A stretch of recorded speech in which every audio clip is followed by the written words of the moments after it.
Olá pessoal, dando continuidade ao nosso estudo do direito constitucional, vamos falar de um tema hoje que aflige vários alunos, que é controle de constitucionalidade. O controle de constitucionalidade exige do aluno um conhecimento amplo do direito constitucional. Por isso, precisamos estudar detalhadamente o tema e fazendo uma conexão com outros temas do direito constitucional. Numa estatística de fonte confiável, identificamos que em torno de 50% das questões do exame de ordem abordam controle de constitucionalidade, partilha de competências, processo legislativo e ações constitucionais. Estes têm sido os temas preferidos dos examinadores. Portanto, controle de constitucionalidade tem um peso significativo no direito constitucional. Ora, por que controlar a constitucionalidade? De onde vem a ideia de se realizar um controle de constitucionalidade? Só faz sentido falarmos em controle de constitucionalidade se admitirmos, primeiro, que a Constituição está acima do restante do ordenamento jurídico, das outras normas que compõem o ordenamento jurídico. E esta distinção tem origem naquela lição da teoria do poder constituinte, segundo a qual o poder constituinte diferencia-se do poder constituinte derivado ou do poder constituído, e em razão desta distinção, nós temos que a Constituição goza de uma superioridade hierárquica diante das demais normas ou perante as demais normas que compõem o ordenamento jurídico. Pois bem, considerando que a Constituição é dotada de superioridade hierárquica perante as demais normas que compõem o ordenamento jurídico, precisamos resguardar, precisamos protegê-la de ameaças, de afrontas, de violações. Precisamos assegurar que os atos praticados pelo poder público estejam em perfeita consonância com as vontades contidas na Constituição, com os princípios previstos pela Constituição, com as regras previstas pela Constituição. Esta é a ideia fundante do controle de constitucionalidade. Ele se justifica em razão da supremacia que a Constituição possui perante as demais normas do ordenamento jurídico e exige, portanto, que haja mecanismos de proteção da Constituição para que a sua vontade seja preservada, para que os atos do poder público, para que os atos praticados pelos poderes constituídos não afrontem, não violem a Constituição. Pois bem, temos como órgãos incumbidos de realizarem de realizarem esta proteção, órgãos de natureza política, órgãos políticos, dentre os quais o Executivo, o Poder Executivo e o Poder Legislativo. E nós temos como exemplo de realização de controle de constitucionalidade por parte do Poder Executivo, numa hipótese, um veto do chefe do Executivo no curso do processo legislativo. E temos como exemplo, como um dos vários exemplos de realização de controle de constitucionalidade, de fiscalização da compatibilidade dos atos estatais, dos atos do poder público com a Constituição por parte do Legislativo, o trabalho realizado pelas comissões de Constituição e Justiça. A par dessas ideias, nós passamos a explorar e o nosso objetivo hoje é examinar duas questões referentes ao controle jurisdicional de constitucionalidade. Sim, pois enquanto temos o Executivo e o Legislativo com a possibilidade de realização de controle de constitucionalidade, em várias hipóteses, temos o Judiciário incumbido pela própria Constituição de exercer o papel de guardião, de seu protetor, de protetor da sua supremacia. E em se tratando de controle jurisdicional de constitucionalidade, em se tratando de controle de constitucionalidade realizado pelo Poder Judiciário, existem dois sistemas. Um chamado difuso incidental. Pelo sistema difuso e incidental, pelo sistema de controle de constitucionalidade difuso e incidental, nós temos que todo e qualquer juiz ou tribunal pode realizar a fiscalização de compatibilidade entre os atos do poder público e a Constituição. E temos o fato de o controle difuso e incidental ser realizado no curso de um caso concreto, de ser considerado um incidente num caso concreto.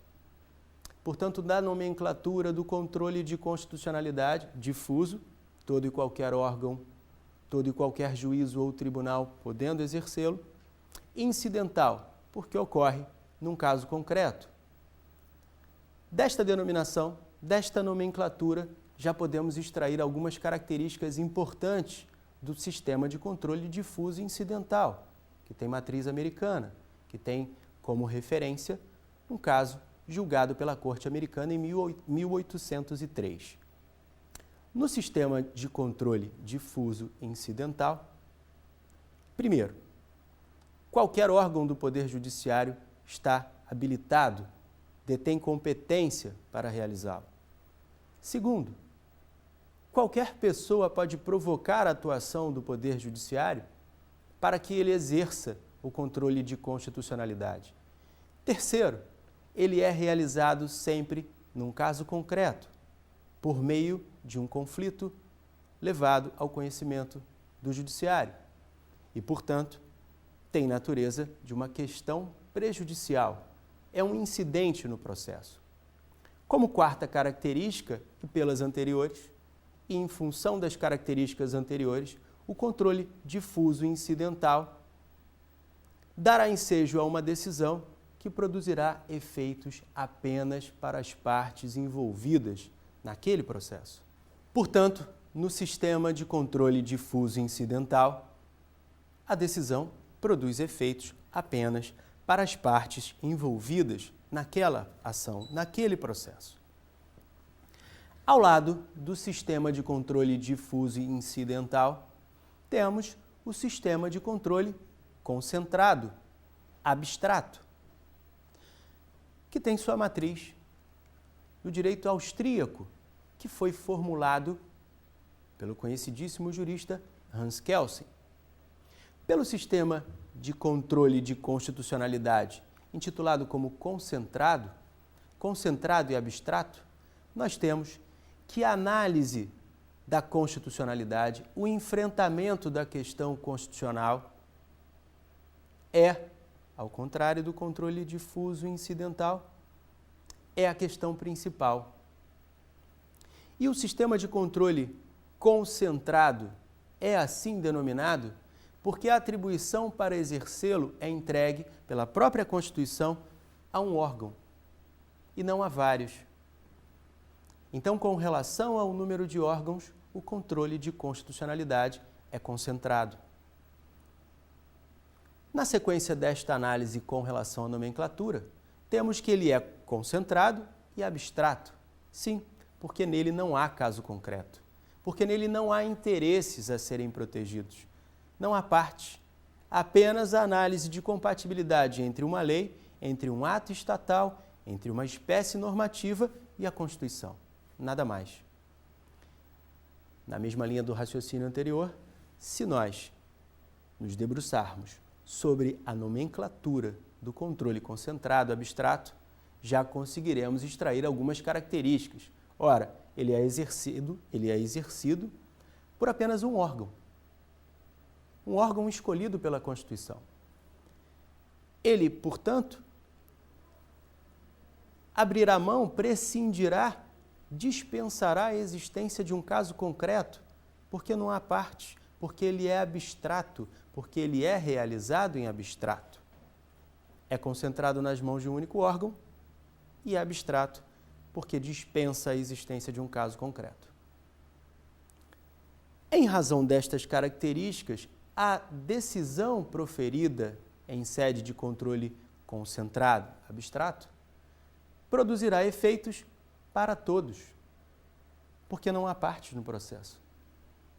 A consequência do reconhecimento da inconstitucionalidade será a retirada da lei do ordenamento jurídico, a retirada do ato praticado pelo poder público do ordenamento jurídico, porque é inválido. Diante destas noções iniciais, desta abordagem ampla acerca do controle de constitucionalidade, podemos sugerir um conceito para, desde logo, desmistificar, tirar este estigma que o controle de constitucionalidade carrega. E nós poderíamos definir o controle de constitucionalidade da seguinte forma: consiste na verificação de compatibilidade dos atos praticados pelo poder público com a Constituição, sob pena de invalidação dos atos que não observem os requisitos constitucionais previstos para a sua criação. Então, numa noção breve de controle de constitucionalidade, nós teríamos que ele é nada mais nada menos do que a verificação de compatibilidade entre os atos praticados pelo poder público e a Constituição. Com estas noções, eu diria que estamos habilitados ao enfrentamento de algumas questões frequentes, corriqueiras, acerca de controle de constitucionalidade.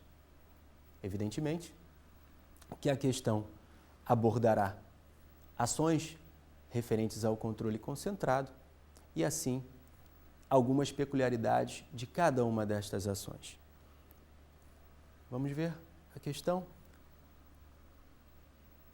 A primeira questão selecionada é uma questão do 11º exame de ordem, caderno 1 do 11º exame de ordem, e ela requer do candidato um conhecimento abrangente do controle de constitucionalidade, em especial do controle concentrado de constitucionalidade. Vejam como foi proposta a questão.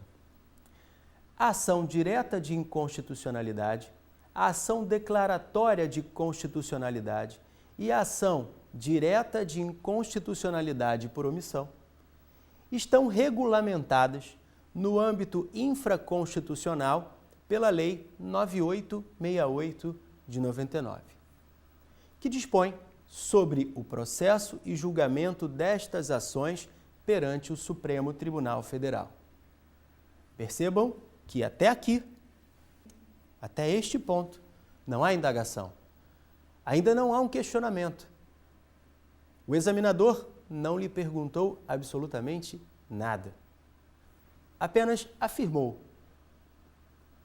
E afirmou que a Lei 9868 de 1999 tratou do processo e julgamento das ações que menciona.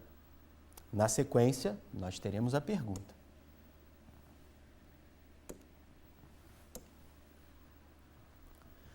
Tomando por base o constante na referida lei, assinale a alternativa incorreta. Já demonstra o seu perfil maléfico, o examinador, ao tentar ludibriar o candidato quando requer que ele assinale a alternativa incorreta. O candidato afoito, aquele que tem outros compromissos, além de passar no exame de ordem, além de aprender o direito constitucional, corre e assinala a primeira alternativa que lhe parece razoável. A questão exige que seja assinalada a alternativa incorreta. Estamos diante, senhores, de um caso onde o errado é certo. A partir do tema proposto, a partir do enunciado, o aluno pensa: se pudesse fazer a questão com a lei, resolveria meu problema, estaria com o meu problema resolvido. Lembrando, exame de ordem na primeira fase não tem legislação, meu caro. Não posso, minha cara, buscar na Lei 9868 de 99, lá no Vadimé, com a resposta para a questão. Preciso ter, na lembrança, algumas estratégias, alguns caminhos para facilitar na minha vida. E, obviamente, não perder uma questão que dentro da prova da OAB, dentro do exame de ordem, é uma das mais simples. É uma questão de múltipla escolha simples. 4 alternativas. Vamos ver quais são? Então, o que ele quer saber? Ele quer saber, dentre as várias afirmativas feitas nas 4 opções, qual é a incorreta? Vamos ver? Eis as 4 alternativas. Letra A. Podem propor ação direta de inconstitucionalidade por omissão os mesmos legitimados para a propositura da ação direta de inconstitucionalidade e da ação declaratória de constitucionalidade. Professor, estudei essa matéria. Sei que com relação aos legitimados,